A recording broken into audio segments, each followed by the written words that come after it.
Assalamualaikum, halo penonton saluran Makyem semuanya. Kembali lagi di saluran YouTube Makyem. Hari ini, di kesempatan kali ini, Mimin akan berbagi kisah yang akan membuat kalian geleng-geleng sendiri. Kisah tentang hubungan sumbang rahasia antara seorang pemuda pengangguran banyak hutang dan ibu-ibu paruh baya. Ibu itu merupakan ibu kandung dari sahabat pemuda tersebut, di mana sampai akhirnya hutangnya sudah tidak bisa terbayarkan lagi. Dan suatu hal yang seharusnya tak terjadi pun terjadi begitu saja, tanpa ada kompromi. Penasaran gak sih? Coba absen dulu di kolom komentar bosku semua, asalnya dari kota mana aja nih? Kalau sudah, mari simak video ceritanya sampai selesai. Tapi, sebelum mulai ceritanya, mari perkenalkan dengan tokoh utama dalam kisah ini, tapi semua nama akan disamarkan demi privasi. Sejak lama sebenarnya, aku mengenal Mama Susi yang berusia 49 tahun. Dia adalah ibu dari teman karibku alias sahabatku.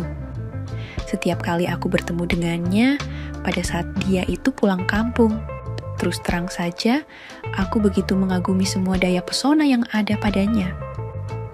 Akan tetapi, tentu saja semua itu hanyalah menjadi sebuah mimpi belaka pada awalnya. Akan tetapi, dengan berjalannya waktu, ternyata semua mimpiku itu pada akhirnya bisa terwujudkan. Bagaimana bisa? Yuk, ikuti kisahku dengan Mama Susi, ibu teman karibku ini. Begini, setelah aku lulus dari sekolah menengah atas alias SMA, aku tidak meneruskan untuk kuliah dikarenakan tidak ada biaya.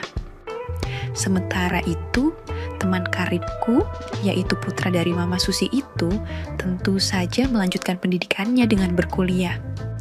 Dan daripada tidak ada pekerjaan di desa saat itu, akhirnya aku memutuskan untuk merantau ke ibu kota. Tidak mudah memang untuk bisa bertahan hidup di kota besar, apalagi kalau tidak memiliki kepandaian, stamina, dan daya tahan terhadap berbagai macam persoalan dan kesulitan hidup di ibu kota. Semua itu aku alami sendiri ketika mulai tinggal di sebuah kota besar. Aku memang nekat meninggalkan kampung halamanku menuju ke ibu kota untuk mencari kehidupan yang lebih baik.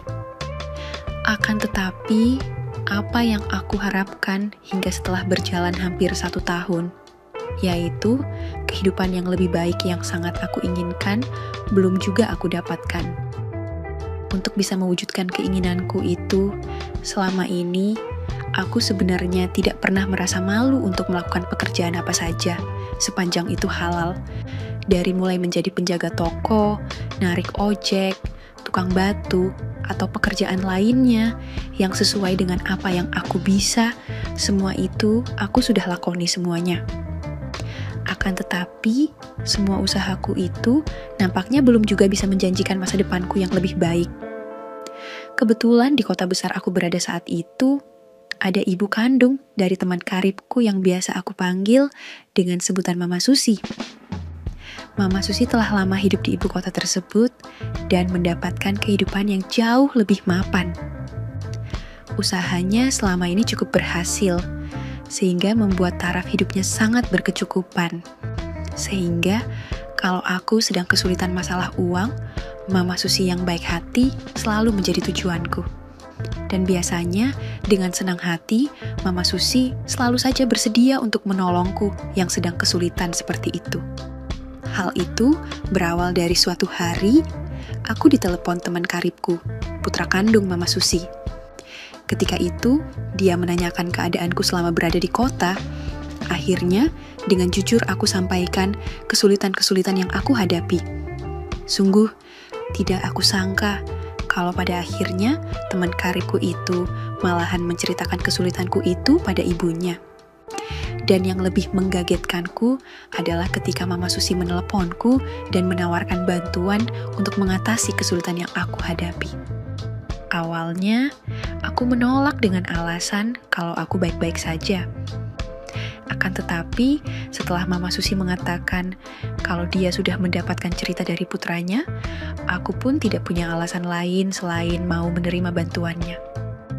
Alasan Mama Susi mau membantuku karena Mama Susi merasa kasihan padaku yang masih muda kalau harus menderita hidup di kota besar. Akibatnya, aku yang mendapatkan kemudahan seperti itu bukannya malu. Akan tetapi, malahan merasa menggampangkan untuk terus meminta bantuan padanya dengan istilah bahasa. Kalau aku, pinjam saja alias hutang dulu. Akan tetapi, yang aku heran adalah selama ini Mama Susi tidak pernah mau menerimaku untuk bekerja di tempatnya. Alasannya, dia bilang kalau dirinya itu punya sifat gampang marah. Jadi, dia khawatir sifat itu bisa menyinggung perasaanku dan malah akan memutuskan hubungan baikku dengan temanku dan dengannya juga. Walaupun begitu Mama Susi sangat memperhatikanku, terkadang dia membelikan sesuatu, misalnya baju atau hal lainnya untukku. Mama Susi ini berumur 49 tahun dan sudah ditinggal untuk selamanya oleh suaminya 1 tahun yang lalu karena sebuah penyakit. Hanya satu hal yang membuatku semakin heran dengan Mama Susi itu, yaitu ketika aku meminta bantuannya atau pinjam uang, Mama Susi tidak pernah memberikan izin padaku untuk datang ke kantornya. Mama Susi selalu saja menyuruhku untuk menyampaikannya saja apa kebutuhanku lewat telepon, dan bisanya dia sendiri yang akan datang menemuiku di kosku. Mama Susi memang selalu menepati janjinya untuk datang mengantarkan uang yang aku pinjam.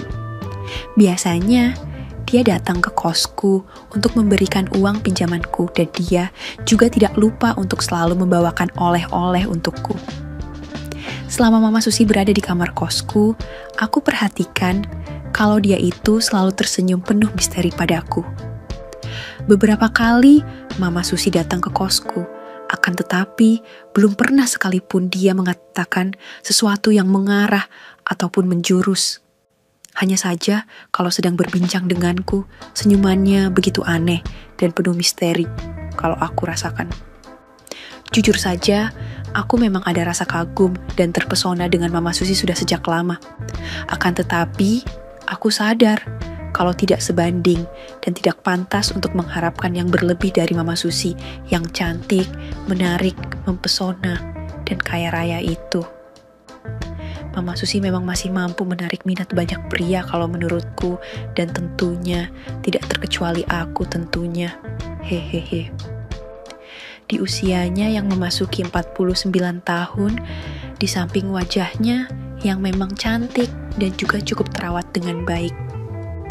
Tingginya sama denganku, yaitu 165 cm, agak gemuk, berpenampilan hijaber stylish, berbodi montok tertutup, namun tercetak jelas semua anugerah yang berlebih-lebih padanya itu. Hal itu mungkin karena memang cukup makmur hidupnya selama ini. Ya, maklum duitnya banyak, jadi bebas untuk melakukan perawatan dan menghindari penuaan. Kalau aku lihat dari caranya memandangiku sewaktu kami ngobrol, aku yakin kalau Mama Susi itu suka dengan pemuda sepertiku ini. Aku pun sebenarnya juga maklum dengan hal itu, karena selama 1 tahun ini dia hidup tanpa suami. Sehingga tentunya sangat merindukan adanya sebuah kasih sayang dari seorang pria. Sementara itu, lambat laun hutangku pada Mama Susi pun sudah tidak terhitung lagi. Akhirnya, aku semakin nekat meminjam lagi dan lagi.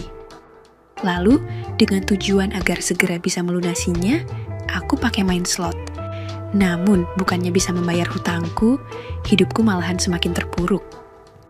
Betapa bodohnya, aku berpikir bakalan bisa jackpot dan max win. Padahal kita semua tahu kalau slot sudah disetting sedemikian rupa. Aku pun semakin takut untuk menemui Mama Susi. Bahkan kalau dia meneleponku selalu tidak aku angkat. Hingga akhirnya di suatu pagi, ada pesan masuk di HP bututku yang isinya adalah sebagai berikut. Datanglah ke kantor. Jangan takut, pasti ada jalan keluar yang sama-sama menguntungkan. Ibu tunggu siang ini di kantor.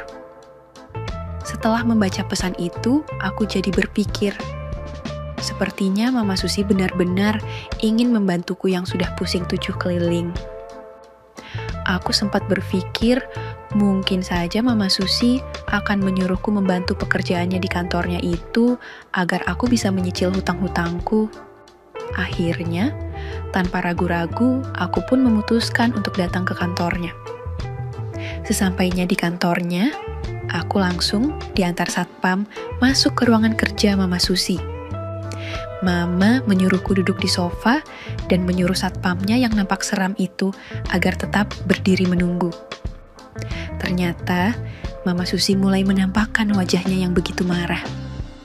Dia melihatku seperti seorang musuh saja kala itu, karena memang aku akhir-akhir ini selalu menghindar kalau Mama Susi ingin menemuiku.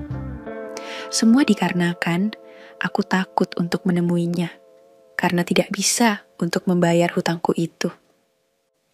Dengan pandangan matanya yang mampu membuat nyaliku ciut, Mama Susi berbicara begini. "Begini ya Mas, Ibu tahu kalau kamu itu tidak mungkin bisa membayar hutangmu yang hingga saat ini telah mencapai lebih dari 15 juta rupiah. Dan belum termasuk hitungan bunganya itu. Sekarang hanya ada satu pilihan yang bisa membuatmu terbebas dari hutangmu itu, dan kamu harus menyetujuinya, atau urusannya akan jadi lain." Mama Susi mengakhiri omongannya itu sambil melirik ke arah satpamnya. Dalam keadaan yang sangat putus asa seperti itu, mana mungkin aku mempunyai gagasan-gagasan untuk memecahkan masalahku. Sementara itu, ultimatum yang Mama Susi berikan memang pantas aku terima. Aku selama ini memang sudah terlalu banyak berjanji, akan tetapi tidak bisa aku penuhi. Akhirnya, saat itu pun aku hanya mampu menyerahkan segala sesuatunya pada Mama Susi. Apapun jalan keluarnya, aku akan menyetujuinya. Yang penting, hutangku itu bisa lunas. Mengetahui kalau aku menyetujui dengan persyaratannya itu, Mama Susi pun kembali melunak. Kemudian, Mama Susi menyuruh satpamnya untuk meninggalkan ruangan kerjanya. Mama Susi kemudian melangkah mendekatiku, dan selanjutnya menepuk pundakku. Kemudian, Mama Susi pun membisikkan sebuah usulan. Sejak awal dari bisikan yang aku dengar darinya itu, aku sudah langsung panik, dan aku juga benar-benar langsung merasa senang sekali dengan apa yang diucapkannya itu. Karena dalam bisikannya, Mama Susi bilang kalau aku akan dengan segera bisa melunasi hutangku kalau aku mau diajaknya pergi ke vilanya.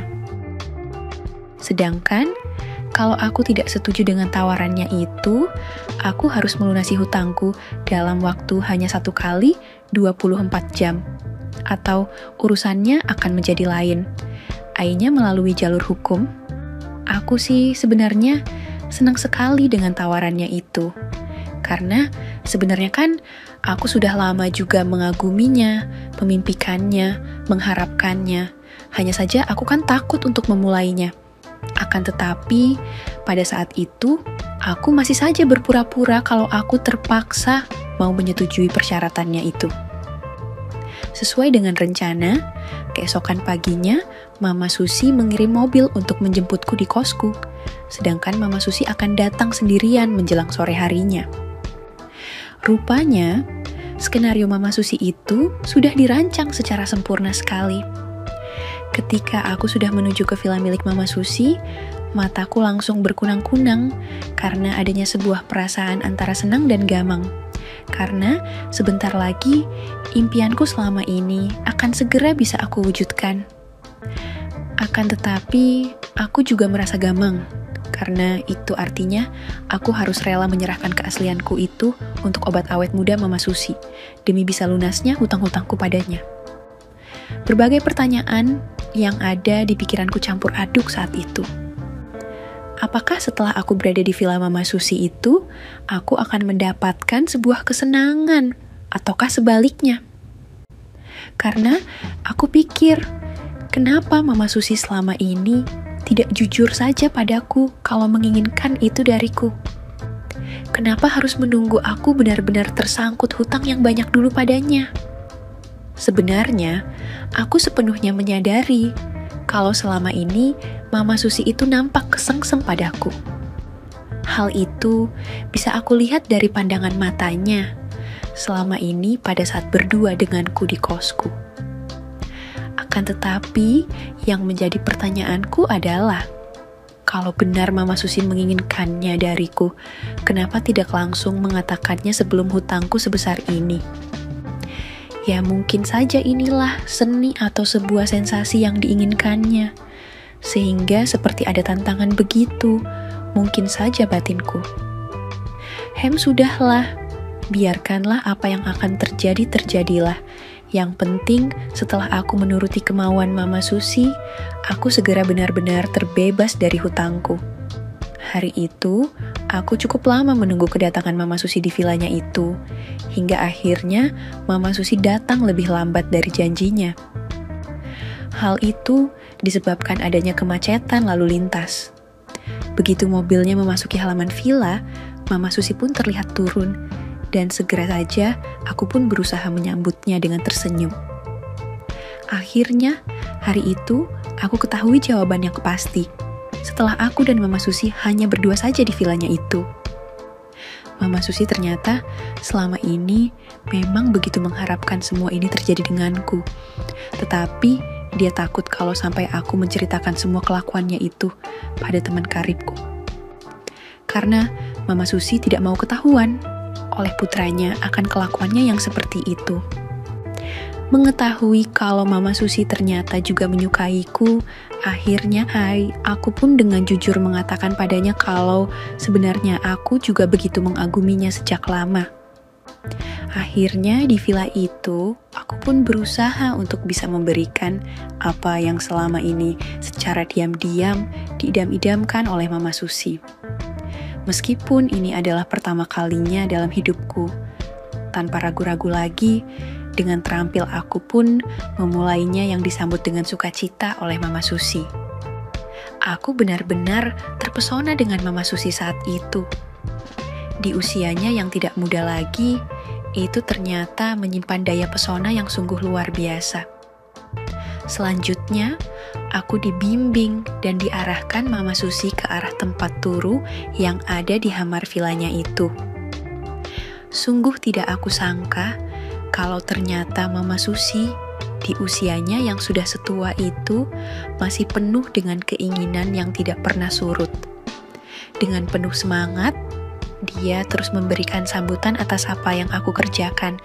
Hari itu juga akhirnya aku pun dengan sukarela dan juga sukacita memberikan keaslianku itu pada Mama Susi sebagai penebus hutang-hutangku dan juga sebagai perwujudan kalau aku begitu menyukainya. Sore itu, sesudah event heboh mengerjakan pekerjaan kreatif yang pertama, kami berdua pun pergi mandi. Sesudah mandi dengan air hangat, kami berdua pun memakai mantel turu lembut yang tersedia di kamarnya itu.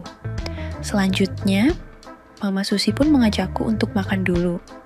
Karena ternyata Mama Susi sudah memesannya lewat Shopfoods sewaktu perjalanan ke vilanya tadi. Selesai makan bersama, untuk mengisi ulang tenaga, selanjutnya Mama Susi mengajak aku pergi ke beranda vilanya dan duduk di sebuah sofa mahal merek Informa. Malam itu, aku dan Mama Susi bagaikan sepasang suami istri yang tengah berbulan madu saja. Selama 3 hari, aku dengan sukacita terus memberikan asupan vitamin yang selama ini begitu diharapkan oleh mama sahabatku itu.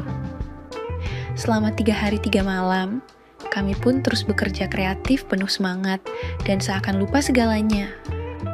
Lupa bahwa status Mama Susi adalah ibu kandung dari sahabatku yang sudah tentu usianya seperti ibu kandungku sendiri. 3 hari 3 malam, tanpa istirahat dong. Paling kami istirahat hanya untuk makan saja.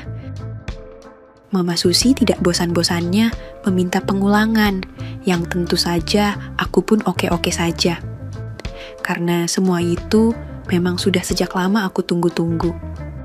Semenjak itulah akhirnya Mama Susi pun mengangkatku sebagai pegawainya. Hal itu sebenarnya hanyalah sebuah alibi saja, Agar Mama Susi bisa dengan leluasa kapanpun dia ingin, ya dia tinggal memanggilku saja. Sejak itu pula, hidupku tidak lagi susah seperti sebelumnya. Hidupku kini lebih terjamin dengan hidup bersama Mama Susi. Selain itu, aku juga merasa bahagia sekali. Karena di samping hidup dalam kecukupan aku, juga mendapatkan kesenangan yang lainnya, juga dari Mama Susi. Dan itulah sekelumit cerita cinta antara aku dengan ibu teman karibku yang bernama Mama Susi berusia 49 tahun berkategori setengah baya. Tamat. Pesan yang bisa diambil dari cerita ini adalah hidup memang penuh dengan cobaan, tetapi sebaiknya kita tidak pernah menyerah atau menggampangkan setiap keputusan. Keinginan untuk mengatasi masalah dengan cara instan atau merugikan diri sendiri hanya akan membawa penyesalan. Hutang, baik itu materi maupun emosional, memiliki konsekuensi yang lebih besar daripada yang kita bayangkan. Pilihlah jalannya dengan bijak dan jangan terjebak dalam godaan yang bisa menghancurkan masa depan. Ingatlah bahwa kebahagiaan sejati tidak datang dari memenuhi keinginan sesaat, tetapi dari pilihan yang benar dan penuh tanggung jawab. Oke, segitu dulu untuk kali ini, dan semoga kalian, bosku semua, terhibur hari ini ya. Sekali lagi, tidak pernah lupa Mimin ingin mengingatkan bahwa tidak ada maksud untuk merusak moral. Tapi di sini, kami selaku admin channel Makyam hanya berbagi pengalaman dari viewer saja yang tentu saja tidak untuk ditiru. Terima kasih sudah mau mendengarkan kisah nyata ini. Ambil baiknya dan buang buruknya dari cerita kisah ini. Semoga hal seperti ini tidak terjadi kepada kita semua, bosku. Dan semoga kita semua dilindungi dari mara bahaya. Amin ya Rabbal Alamin. Terima kasih dan sampai jumpa di cerita selanjutnya. Jangan lupa like, komen, share, dan subscribe. Oh iya, kira-kira kalian semua bosku yang terhormat kepengen kisah-kisah yang seperti apa lagi nih? Tolong berikan komentar-komentar kalian di video ini ya.